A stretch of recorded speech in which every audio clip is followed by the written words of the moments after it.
It is shotgun flavor. We're heading towards 2 o'clock, and you're locked on to Metro FM TG. Name is DJ Mloof. Just tuned in. Hello, welcome. Glad you could join us. But it's a bit late. But 40 minutes, it's okay. We can handle that together. And today, of course, because on the show there's an interesting feature which I loved from day one, where Pearl and Amon take a look at behind the scenes of what's happening in media. Because I know Pearl works a lot with TV. And behind the scenes on TV. So it was a nice conversation from the beginning. I was like, this is so cool. And today we're continuing that conversation with a lady that, has done some phenomenal things that you may know of. And if you didn't know, well, you're going to know about them today. Her name is Molatelo Mainetje. I hope I pronounced your surname right. I know language barriers can be a thing sometimes. How am I doing? Was I okay? Yes, you did well. I was doing it in a Xhosa accent, so I don't know. You did very well. It works okay. Well, Molatelo is, one of those women in the film industry, that stand out, or even in, when watching TV. I'm sure a lot of shows that you've watched, she's been behind those.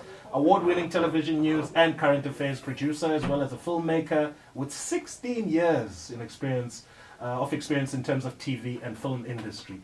I don't know where you got that 16 years, because you don't look like anyone who's been working for 16 years. I know. It's hard work. How are you doing? You well? I'm well, thank you. All right, awesome. How's the Women's Month been treating? I actually haven't asked someone who's a woman, how is Women's Month? Does it matter in your life, or you're just like, I do this every month, man? What you talking about? Every day. Every day, right? Awesome stuff. Yeah. That's what I like to hear.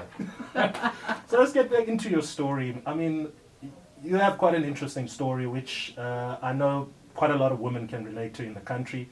Some, they may not have the information, and they might learn a few things today. But let's get back to you as a child. Who are you as a child? What was your childhood like? Gosh, my background, when I compare it with those of my colleagues that I work with in the industry today, it's very different. I come from deep rural Hamuchachi in Limpopo province. My language is not official, Kilovedu. And I grew up basically in, behind mountains. I didn't know about TV until in the mid-1990s. Wow. So I grew up, I spent most of my time in the forest. All right. Yeah, so I basically got to be acquainted with television and film, like I said, in the mid-1990s. But I didn't even think I'll find myself sitting here talking about film today.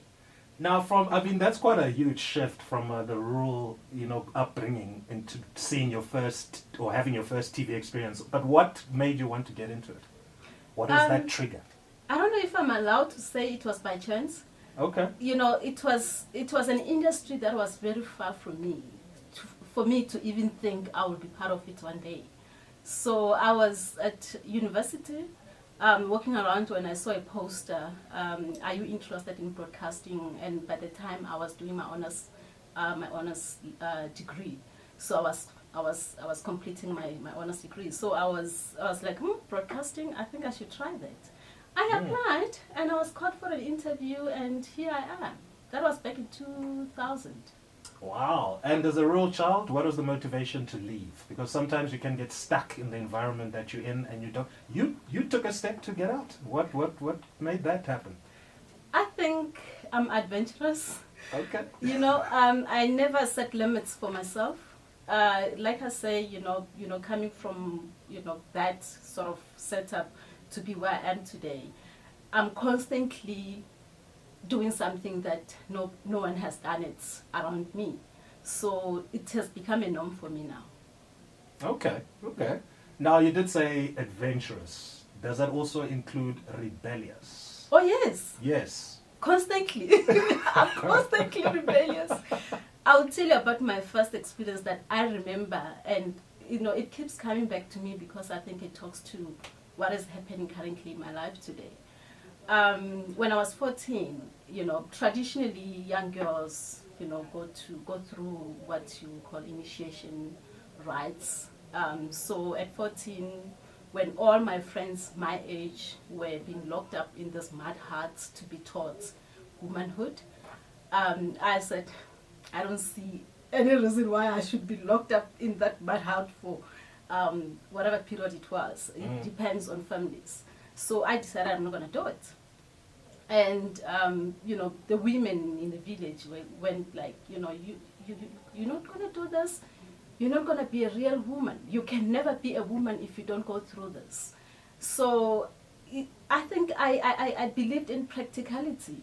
I said, why would this thing make me the person that, I should be? I just never took it serious. Yeah. And that continued.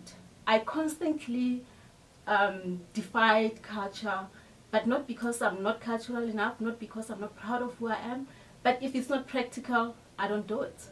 Okay. So progressive application of culture, basically. Yeah. I mean, I can relate to the story of initiation because as a Xhosa male, I had to go through my own initiation at 17. It made sense, but I've never been able to wrap my mind around female circumcision. But so I can understand the difficulty that you may have had in understanding that and wanting to get away. All right, now we need to take a short break, but I want to come back and talk more about your craft. All right, and one of the things that stand out is the movie that you're shooting, or you have shot already, that's in post-production at the moment, called Womb Man. But it's got another name as well. Yes. Yeah? It keeps changing. Keeps changing. Okay, after the break, we're coming back with that.